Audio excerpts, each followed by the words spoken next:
Basic Brewing Radio is brought to you by the American Homebrewers Association, a network of more than 40,000 people dedicated to the appreciation of beer, cider, and mead. Join at homebrewersassociation.org for recipes, brewery discounts, and other great resources.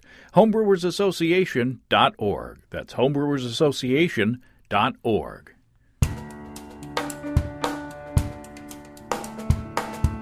Welcome to Basic Brewing Radio for Thursday, July 22nd, 2021. I'm James Spencer. Here at Basic Brewing Radio, we're all about home brewing. This week, we traveled a short distance from northwest Arkansas to Joplin, Missouri to visit with Kim Welch of Creature Craft Soda. Kim talks about her startup business making delicious kombucha, water kefir, and other tasty fermented things. Kim also talks about the process she used to create her own SCOBY from scratch and the innovative process she's using to maximize SCOBY production in silicone containers. If you go to basicbrewing.com, you can find archives of our audio and video shows, and if you go to basicbrewingshop.com, you can find our DVDs and our brewer's logbooks. If you go to Twitter and Instagram, you can find me at @basicbrewing, and you can find our show page on Facebook as well. If you want to support us financially, check out patreon.com/basicbrewing. And thanks to everybody who's helping out in that way. If you go to patreon.com/basicbrewing, you can see a long list of stuff that you can access if you sign up as a supporter. And financial supporters will see an early release this Friday of the next Basic Brewing video episode. That's the one that has a sort of accidental triple that Steve brewed at stevesbrewshop.com. It's when he was going through all the health issues. He's a lot better now. And this one sat for a long time in the secondary in the fridge before he got around to kegging it. So I guess it technically lagered? Whatever you call it, it was delicious. And my financial supporters will see it first. Also, I have a bonus video in the can that I'm going to post to financial supporters that follows my production of a tasty fermented hot sauce. That's a hybrid using serrano and jalapeno peppers and some really sweet peppers that I found at the store. It's always fun to do those kinds of things, and you do the fermentation, and you're not sure what's going to come out the other side, but this one turned out tasty.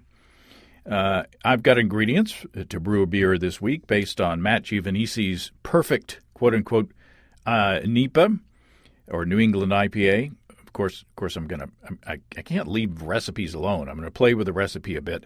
I'm pretty much using the grain bill that Matt used straight up, and then I'm going to add a bit of bittering hops in the beginning and do a lower temperature hop stand in the end. I'm also planning to dry hop, but I'm not going to put nearly the amount of hops in the beer as Matt did. I'm just too cheap. I am going to use Galaxy and Nelson Sauvin, and instead of a NEPA yeast, I'm going to use Kveik and ferment it out on the hot porch. So will it have the hazy, cloudy appearance? Will the Kveik do the biotransformation thing and come out with a juicy IPA or juicy NEPA, New England IPA? Did I put enough? Am I going to put enough hops in there to make it juicy? Well, we'll just have to see. That's the fun of it. The Kveik yeast that I've got is, of course, from our friends and sponsors at Imperial Organic Yeast. Imperial has a Kveik as a summer seasonal. Imperial A46 Bartleby is a Hornindal Kveik strain. And that's a great choice for anything from a traditional Norwegian farmhouse ale to a hazy IPA, they say. So I should be in good shape there. When fermented at the high end of its temperature range, that's 98 degrees Fahrenheit or 37 C, Bartleby will produce a lot of pineapple, apricot, and peach aromas. It's a delicious way to turn summer heat into fast fermentations and delicious beers. Really looking forward to tasting what Bartleby does to this beer, even though the porch is not going to be as hot as it's going to be later this summer. I've got more than one pouch of it myself.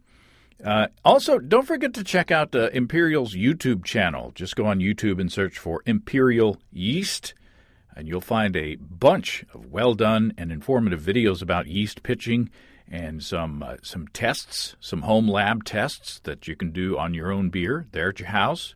And Casey says if there's a topic that you want them to do a video on, if you have a topic suggestion, let her know, or you can send it to me, and I'll pass it on. They're open to new video topics. So ask your local homebrew shop for Imperial's Summer Seasonal A46 Bartleby, and check out Imperial Organic Yeast at imperialyeast.com. That's imperialyeast.com. Okay, I have to thank Skylar Wallace up there in Joplin for letting me know about Kim and Creature Craft Soda. Susan and I had a great time talking to Kim around a dining room table on a very quick trip up to Joplin. I was very impressed, not only by the quality of what we sampled, but about the energy and innovation that she's bringing to the craft. Kim Welch, welcome to Basic Brewing Radio. Thank you. I'm happy to be here. Here we are in Joplin, Missouri, and my wife Susan is here with us. And this is the first time that we've crossed the state line. We figured it out since the pandemic. So Susan may or may not be talking, but here's how she say hello. So hello. That's it. Okay, that may be all we hear from from Susan. The reason that we're here is a listener named Skylar sent me an email a while back and said there's something exciting happening here in Joplin, Missouri, and you gave a presentation, I guess, to like a business group or something, and I guess you impressed Skylar because he wanted me to come up and talk to you. Now, what have you got going on? You're starting up Creature Craft Soda, and right now it's still homebrew at this point, right? That's right. It's still homebrew. I have a very small commercial building here in Joplin that I am renovating so that I can have a commercial kitchen to do kombucha, water kefir sodas, other natural sodas, and other ferments to serve to the public. And how long have you, when did you get the bug, or when, so to speak, with these? But how long have you been doing this kind of thing, and when did you decide that it would be a good idea to go commercial? So I've loved kombucha for a long time. I don't even remember the first kombucha that I had. I just knew that I liked it. And then I would just buy it commercially. It's kind of expensive, so I didn't buy it all the time. But then one day, like 3 years ago, my husband came home and was like, "Hey, have you ever heard of this kombucha stuff?" And I'm like, "Yeah." Drink it all the time, babe. It's real now that he knows about it, right? Exactly. But he was like, I was looking up how you could grow your own SCOBY, so let's grow one and make it at home. And that's how we started, and we did it together for a while, and then I was like, okay, move over, honey, and rolled up my sleeves, and I was like, we need bigger batches, we need better flavors, we need to, really dive in and make it really, really good. And he let me. So I made a lot of really bad kombucha and a lot of really bad water kefir initially, and made our friends and family drink it. But they were all really, really supportive. And then every now and then, like when you're fermenting and you first learn how to ferment, you have the wacky batches that don't come out right, or it's weird and funky and you're not used to it yet. But then you have those moments that they're the shining light, and you're just like, oh my goodness, look what I've created. and that feeling is something that I knew right away I wanted to do, and I was like, I could do something with this. I, see in large cities all around the United States and all around the world, kombucha breweries can make it. Mm-hmm. They can be successful local small businesses. So I wanted to figure out how to do that. So why Joplin? I mean, Joplin is bigger than we remembered it to be, I think. we are from Northwest Arkansas, and Joplin is just over the border. But it is a pretty big place. Do you think that it's like, I don't know, cosmopolitan or metropolitan enough to support something as kind of funky as this? I think it is, and with me wanting to do so many different types of things and not focus on just kombucha or just water kefir And one of the reasons why I named it a soda company is so that I could reach a broader audience. And people seem ready for it. I get asked all the time when I can open, when can I buy this? I have a private fan page group that I'll do test batches at home and post when it's ready, and it's gone almost in days. Like it goes really fast. So through social media, you're building up your brand even before you get started. Yes. And I am part of the local homebrew club. So all the beer brewers come together, brewing beer at home and sharing that. And I'm like, hey, try some kombucha, try water kefir, try this tomato drink that I made. And they love it too. And they're all really supportive and welcoming. So I'm able to join in and do homebrew events and get my name out there even more. It's been really amazing so far. So we've talked about kombucha on the show a few times before, but remind us, if you're talking to people about kombucha, how do you introduce it to them? I mean, they say, what's this kombucha stuff you're talking about? Kombucha is a vinegary tea. It's hard to describe, but it uses the same type of culture that vinegar uses to ferment. So when you ferment vinegar, you ferment sugary liquid into alcohol, and then you add culture, and then the alcohol gets converted into acids. With kombucha, you skip the whole fermenting into alcohol stage, and you start with lower sugar content out the gate. So basic sweet tea. Add your starter culture immediately. Make sure you have an open air ferment so there's lots of oxygen exposure. And with your starter culture in there, it converts it into a beautiful, acidic, sometimes sweet, tea-like drink. And did you start with, did you order a SCOBY online, or how did you get your first? And SCOBY stands for Symbiotic Colony of Bacteria and Yeast, right? So it's this kind of jellyfish-looking thing that floats on the top when the drink is done, basically. But you can order it online, or you can grow your own using a commercial example of an unpasteurized kombucha. How did you get started? So we initially got started by growing our own from GT's original kombucha, the GT's brand. It's one of the most popular ones or best-selling ones on the market that is unpasteurized, and just pour some in a bowl and cover it with a coffee filter or a towel and let it sit for a month, and then you come back and it's a SCOBY. Yeah.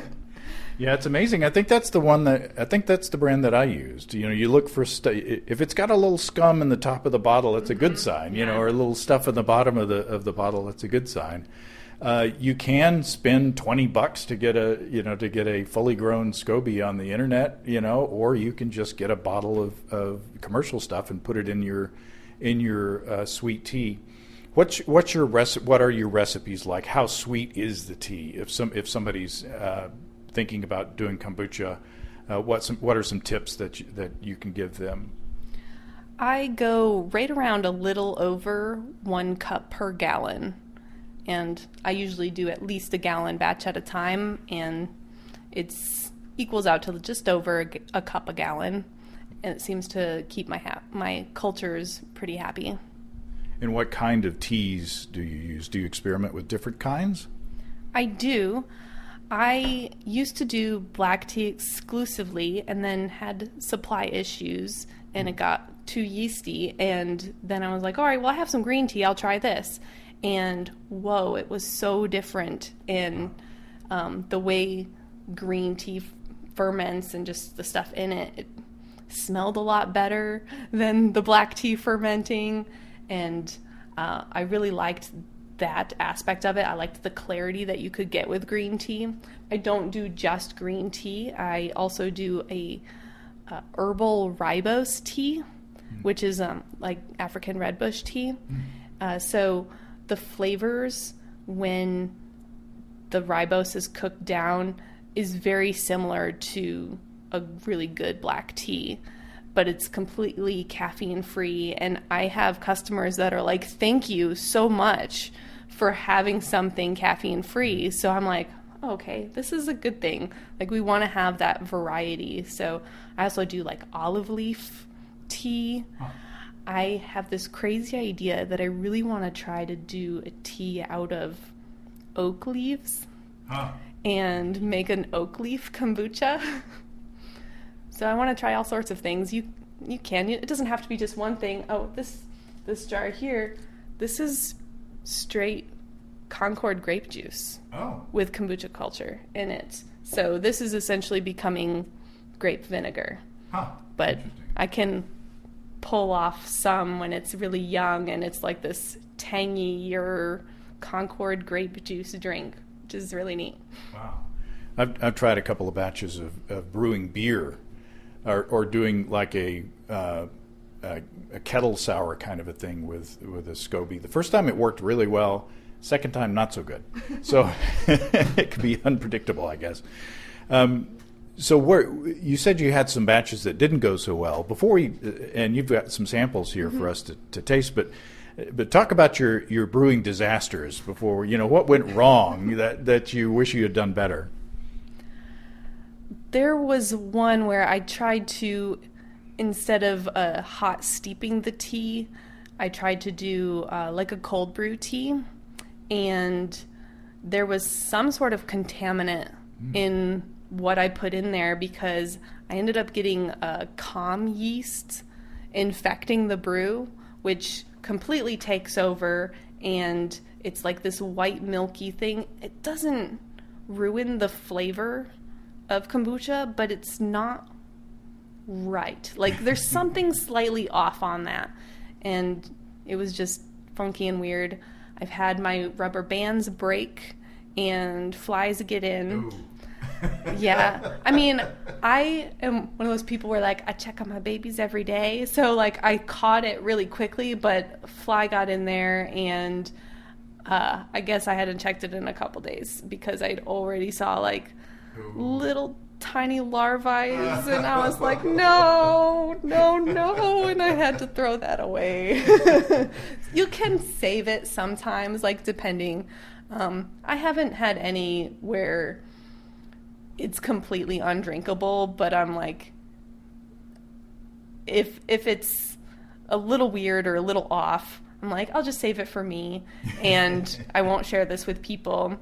Then I've just had some that just taste weird, like I oversteeped the tea and it got bitter. And if your tea tastes bitter to start, it's gonna taste bitter when it's done. Yeah. It's not gonna go away. But then I've also had that, and I was like, all right, I'm just gonna save a couple bottles, and I've come back like 6 months later, and I'm like, it's actually kind of nice. The way that it ages, just like with other ferments, sometimes it needs to age in order to fully develop the flavors, and kombucha is no different.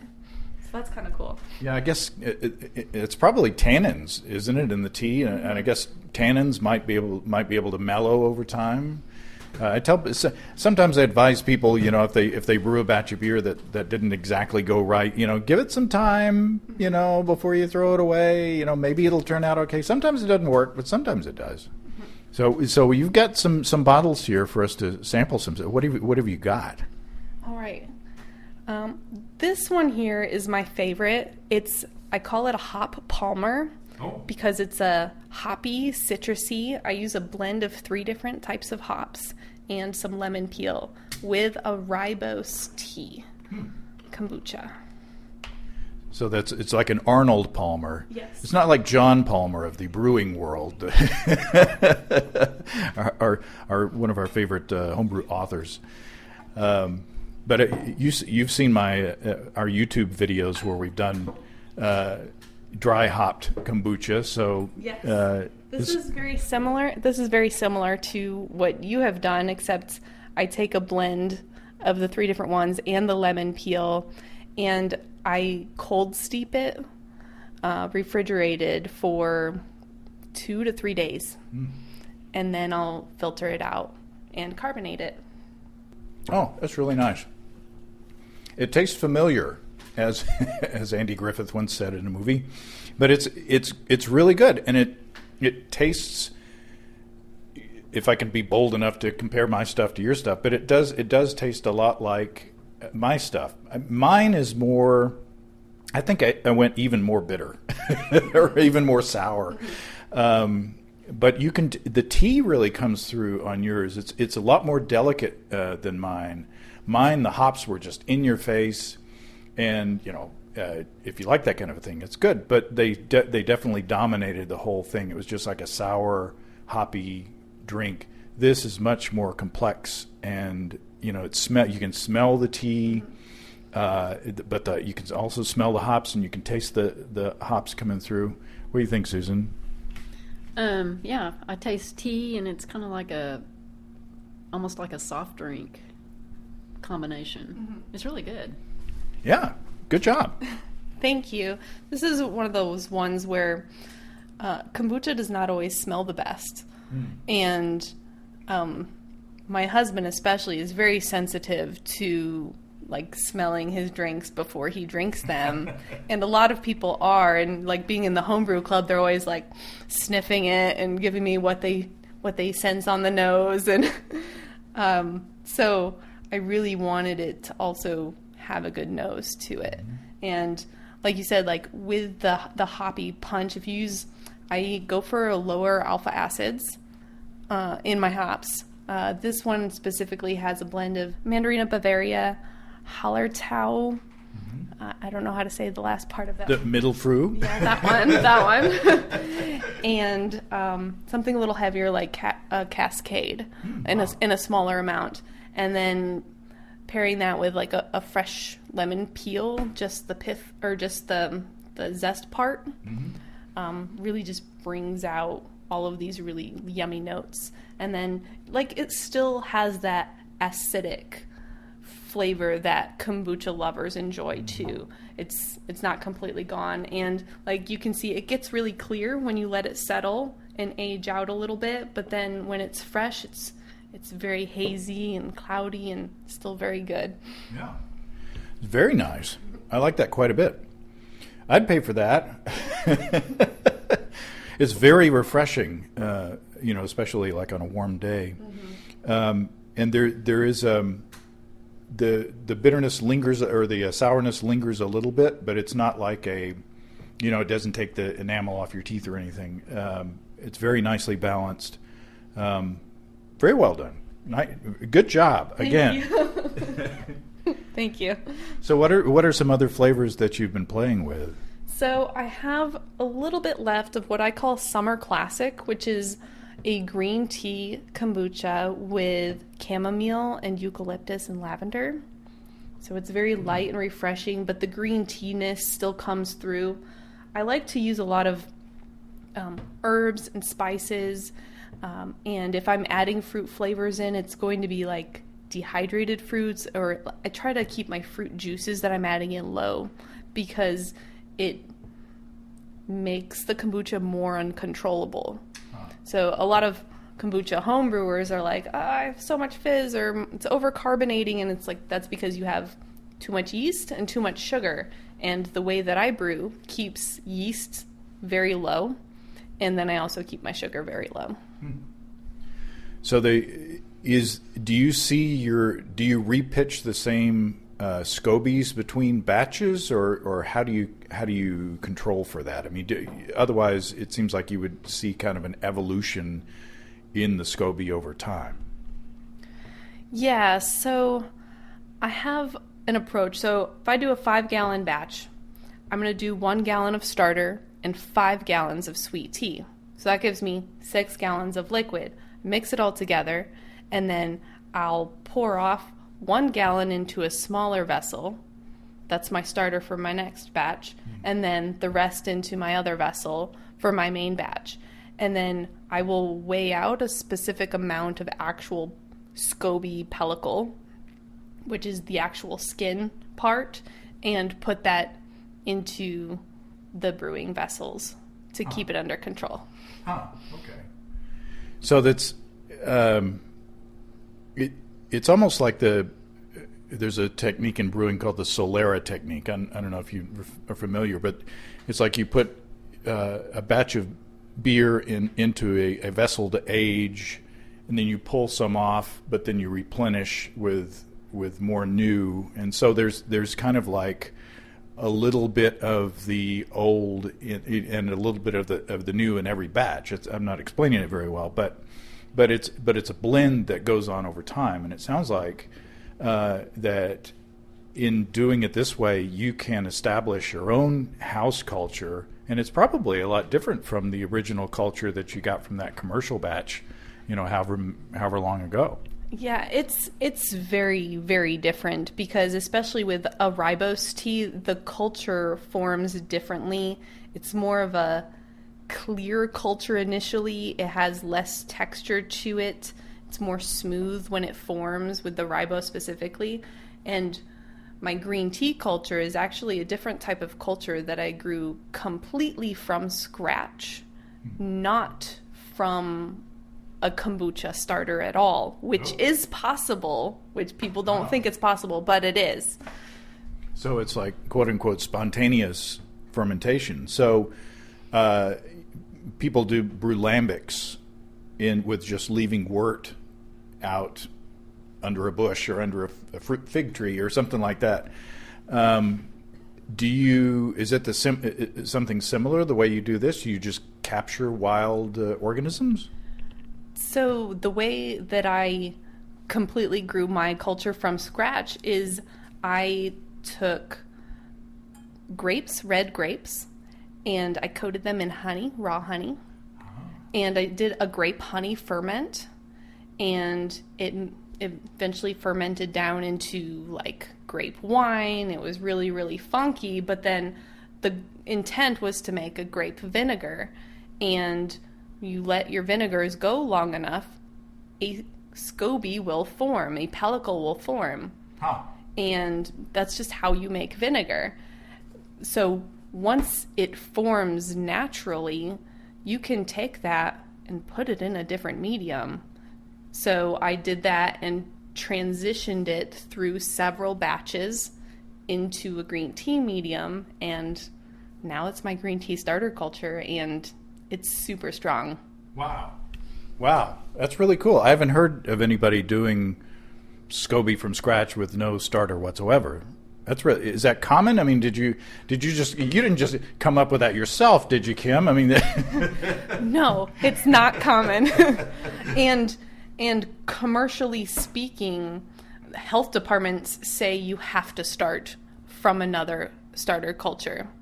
So I'm not even sure if that specific starter I will be able to take into my commercial kitchen, just legally speaking. But if you're just doing research on kombucha alone, you're not going to find this.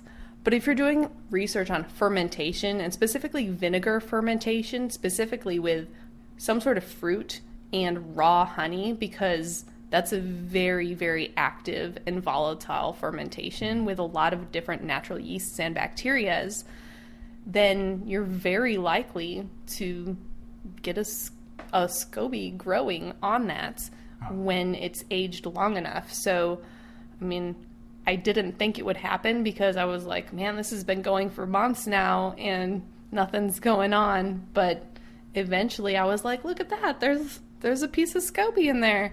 And, take all those little pieces out and filter out all the gross grape residue and then just babied it from there. And it's a big, beautiful culture now. Wow. That's amazing. And I guess you keep it covered the whole time with the cloth, keeping the bugs out and the oxygen available. Wow, it's real. I'm ready for another sample, by the way. Okay. What do we got here? This is the summer classic, and there is just enough to share with this. This one's a little chunky, but that's okay. I'm a home brewer. I can take it. A couple of bits of SCOBY in it.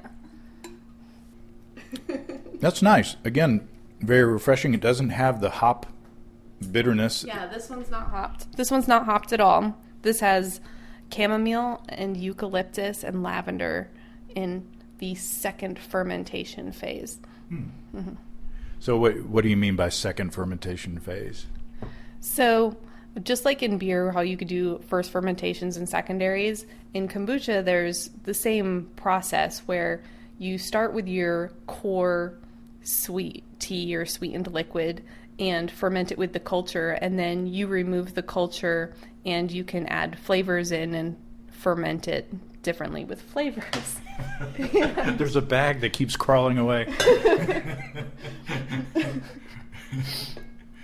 And so, I'll pull out my culture and then have it in a bucket, and it's more of like an infusion the way that I do it, because I do it in a refrigerated setting. But this is a lot more delicate than the first one. The first one is kind of like I say, in your face, more with the kind of hop flavors and the hop bitterness. This one is nice. I used balanced way too many times, but it is nicely balanced. I do get a little bit of the floral stuff in there. It's not as tart maybe as the first one, but again, it's very nice. Yeah, I definitely buy that. It's really good. Thumbs up from Susan. Hers is gone. There's a little bit more left in there. But this one is our fan favorite by far so far. And I'm like, really? You guys don't like the hot Palmer? Because I really like the hot Palmer. And they're just like, give me the green tea. Like summer classic all the way. Mm-hmm. That's nice. Let's take a quick break from talking about delicious tart beverages to talk about delicious tartness coming from our friends and sponsors Ricky and Kelly from Groenfell and Havoc Meaderies. Rumble, the first in the Sour Mead series, was first released a year ago, and to celebrate, they're doing a limited re-release. Now, if you go to groenfell.com right now, you can find the pre-sale of Rumble, which is brewed with honey from Champlain Valley apiaries in Vermont, along with pure blueberry and blackberry juice and a blend of sour yeast strains. And that's not all for sour mead fans out there. There's also the sour mead case, which includes 8 cans of Mead-A-Ritaville, a pineapple, orange, and lime mead, sour mead maker, a raspberry lime Ricky mead, and pun intended, and Psychopop, a cherry mead. That just sounds like a lot of tart summer deliciousness. Check them all out, along with all the other crushable, drinkable, honey-based beverages at family-owned and operated Groenfell.com. That's GROENNFELL.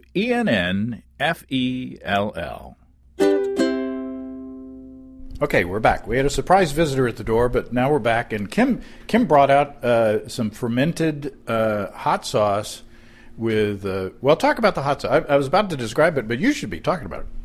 Okay, this is a lacto-fermented tomato and lacto-fermented habanero hot sauce that I like to do.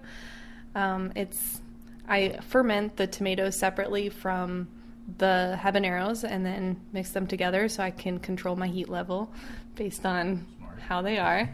And a little bit of fresh garlic, some black pepper in there, and blend it all up in a nice smooth creamy sauce. And it's got like this funkiness and the heat is there, but then it doesn't like completely destroy your throat with the hotness level. And it's one of the things that I really want to serve when we actually have more of a service type environment at our shop, because initially we're going to be just selling, direct to consumer at farmers markets. But when we actually have a tap room type of environment, we want to have other fermented foods like this fermented hot sauce. It's really good, and Susan went crazy over it. It's really good.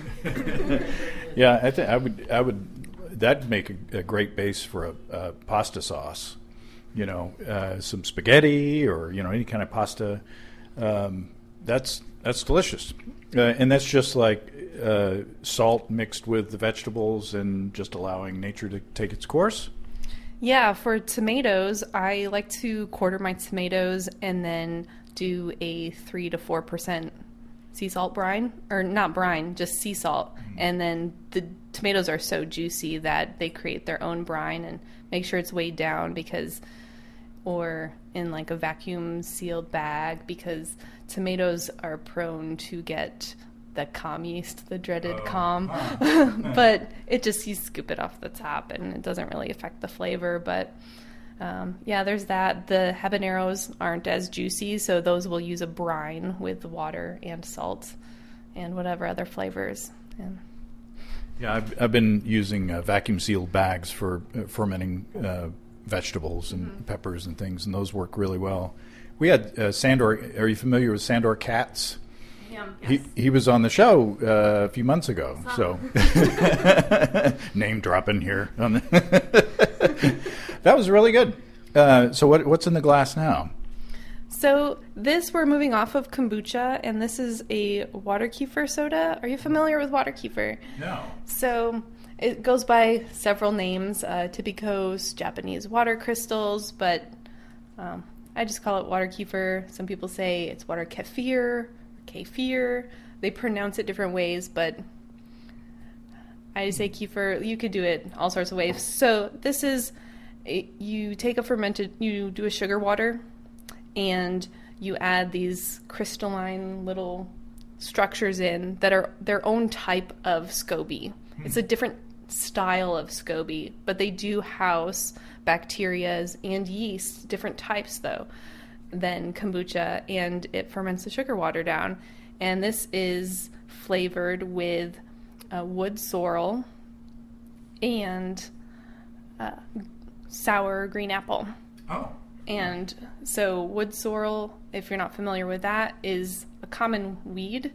Oh. And the front garden of this house that we're in right now is full of wood sorrel, and I harvest all my wood sorrel here and use it in my batches. But wood sorrel has naturally occurring oxalic acid in it, and it's a sour type of flavor, but it's like a different type of sour than citric acid or the lactic acid and whatnot. So it's just another way to create a really yummy beverage with locally foraged herbs. It's cool. Yeah, it's really nice. It doesn't have the mouthfeel of the kombucha. You know, it's more kind of watery, not in a bad way, but it is lighter on the tongue. I describe it more like a probiotic seltzer. Oh, okay. Mm-hmm. Okay. Or tonic, even, because depending on the type of sugar you use, like if you use a more minerally sugar, it actually becomes more sour in itself and more tonic-like. So, what do you think?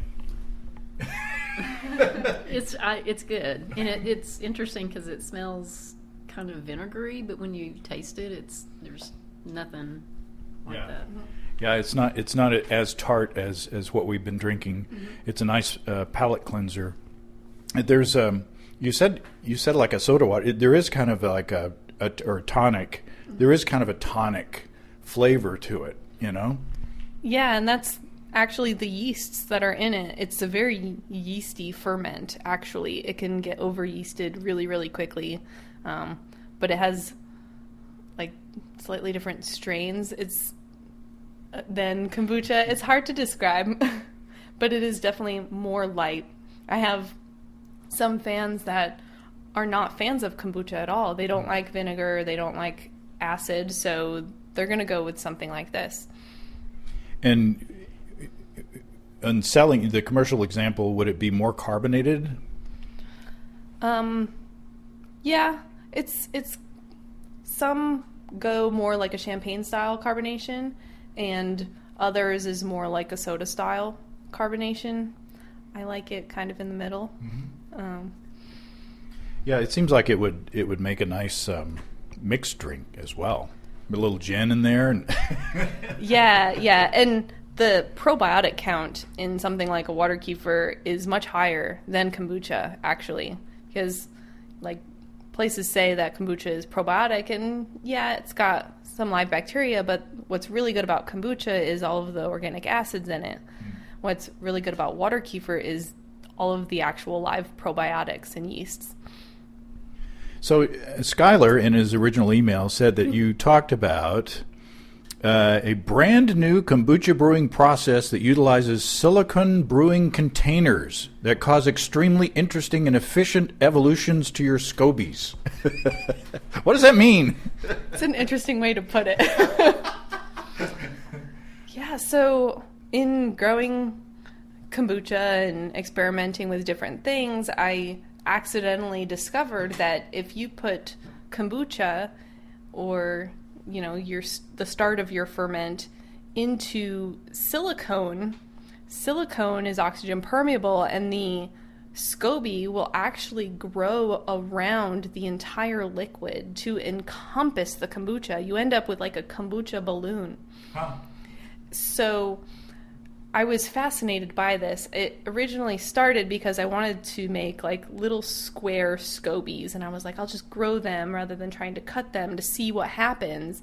And so I used a silicone ice cube tray to grow them, and I pulled it out, and it was a SCOBY cube. It was not what I was expecting at all, and I was like, well, great, I can't use this for what I wanted. But I was also kind of intrigued with it. Around the same time, I had consulted with a professional commercial brewer about how to, control your alcohol levels. And he said that having a container with good oxygen permeability or oxygen flow is really great for controlling alcohol levels in kombucha, just because you have more bacteria production doing work, so it keeps your alcohol really low when the bacteria is working harder. And so in doing this, I then moved up to a silicone type of bag, which is what I have here, and did a test batch of it, like a green tea in a silicone bag. And a month later, I poured it out into a bowl, and a whole balloon poured out that I had to literally jam a knife into in order to get my kombucha out of it. Wow. Because it was such a strong SCOBY around the entire surface. And I was like, wow, the bacteria in kombucha is so smart. It knows to create SCOBY and to put it exactly where it needs it and keep it there. Which is why, if you have a glass vessel and you jostle the vessel and your SCOBY moves around, it creates a new layer of SCOBY on top of it. It's the same sort of thing, but with silicone. Silicone is something like 600 times more oxygen permeable than an HDPE plastic, which a lot of commercial brewers actually use. And the consultant I was using said, use HDPE plastic, and I was like, man, I really don't want to use plastic. And so I was like, but silicone, food grade silicone, is completely inert. It's lightweight. It's very easy to clean because it withstands really high temperatures. So I could pour boiling water on it just like I would with stainless steel and clean it in a similar way. Whereas with HDPE plastic containers, I would need different type of acid blends in order to properly clean and sterilize those containers in order to maintain them to health code specifications. So I accidentally found this method, and I've been scaling it up to larger and larger batches, and I'm up to 5-gallon batches. I have a 24-inch by 36-inch silicone food-grade mat that's designed for rolling fondant icing. Mm-hmm. And I took that and strung it up around a wire rack with a big elastic used for working out, an elastic workout band. And I was like, I'm not using this. So I'm going to use it to string up my kombucha. And so I made a tray, and I call it a silicone sling. And I'm able to fit a whole 5-gallon batch in there. And it's like a kombucha waterbed. I had to literally use a knife to cut a really small hole, because I've accidentally cut holes too big, and it gushes out all over the place. So It's interesting, and as I move into a commercial space, I'm going to be figuring out how to do, I would like to do 20-gallon to 30-gallon batches. And so I'm going to be figuring out how to do that. A lot of people ask me, like, what's the flavor like when brewing in that? And you guys have tasted it. You end up with, like, what we tasted here was done in those 5-gallon silicone vessels. Wow. And you end up with, because of the more bacteria activity, you end up with more gluconic acid conversions than acetic acids. Acetic acid is going to be there, but you end up with a higher blend of acids because the bacteria is working overtime, which means you end up with a less yeasty brew. Your yeasts are under control. More of your sugar is converted with less alcohol produced. Wow. So it's kind of like checking all my boxes as to what I need to control as a commercial brewer. Wow. The High Gravity Basic Brewing discount code is back. If you go to highgravitybrew.com and purchase a Warthog electric system or controller and use the code EBC75BB, you'll save $75 off your purchase. And to find out the wide range of Warthog products eligible, head on over to basicbrewing.com and click on the High Gravity Basic Brewing Code Deals link on the right-hand side of the page. EBC75BB is good on the Build Your Own Brewing System page, Warthog Brew in a Bag, 2-vessel and 3-vessel systems, and, of course, the standalone controllers if you want to build your own system out of gear you already have. Take the pain out of propane for $75 off using EBC75BB on highgravitybrew.com. That's highgravitybrew.com. So is this a young product here that in this bag you've got like a coffee concoction? I joked earlier that it looks like something that came from a hospital, but it's kind of a rubbery bag, and I don't know that I've seen one of those. Can you find those at home stores and stuff? Or these bags are designed for like just putting food in or chips as like plastic bag replacements, as reusable bags. And I have a coffee kombucha that I'm experimenting with. So this is still very young. It's uncarbonated, and I brought it. If you guys want to taste it, I wanted to say this is interesting because I've tried to do coffee kombucha before, and it's just not come out right at all for me. And I was like, well, how about I try it with the silicone now, and we're going to do a longer ferment. And this, I actually put some of my Concord grape culture into the coffee. So this is not using a tea-based culture at all. It's yeah. And so I didn't come 70 some odd miles not to try a bag full of coffee kombucha. Pouring it is going to be fun, but we've got paper towels. Oh. Susan's bold. So this one, I don't think it's completely finished. I think I want to let this go. Sorry if that's too much. I think I want to let this go longer and make it even more sour. It smells like a stout. It smells like a beer. It's just a coffee that I did a normal hot brew with a little bit of cinnamon and sweetened it and added my Concord grape juice vinegar kombucha culture. Susan's making a little face on this one. It's okay. It's okay if she doesn't like it, right, Kim? Absolutely. I do a lot of weird things, so It's not bad. It's just so different. It's like coffee, and then I get a little bit of the grape, which is I usually don't have fruit in my coffee, so it's interesting. I like it. I like it a lot. It reminds me of it's coffee, but then again it reminds me of a stout, but then there's a tartness in there as well. from the kombucha, I like that a lot. And this, like we poured it straight from the bag, so it's completely like not chilled, not carbonated, and I kind of really like it. Mm-hmm. But I also think I want to try it carbonated and chilled too, but I don't know if it would be the same. I think it would mute some of the flavors.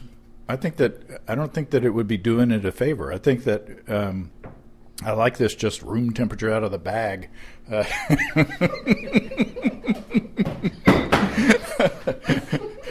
Susan's dropping stuff. No, I like it. I like it quite a bit. It might. I hate to rank favorites here, but that's really good. I don't know. I like everything that I've had here, including the salsa, which is wonderful. And Susan's gonna if that jug is gone, a jug of salsa is gone when we leave. It's gonna be under Susan's shirt or something. She's gonna have me make some when we get home. But man, that's really good. So I can't. We're probably running out of time, but I can't help but think that you'll be successful once you get up and going. What's your game plan? How long until people can come to Joplin, Missouri, and drink some creature craft soda and all this wonderful weird stuff for themselves? So, in the renovations of my building, I've had some challenges.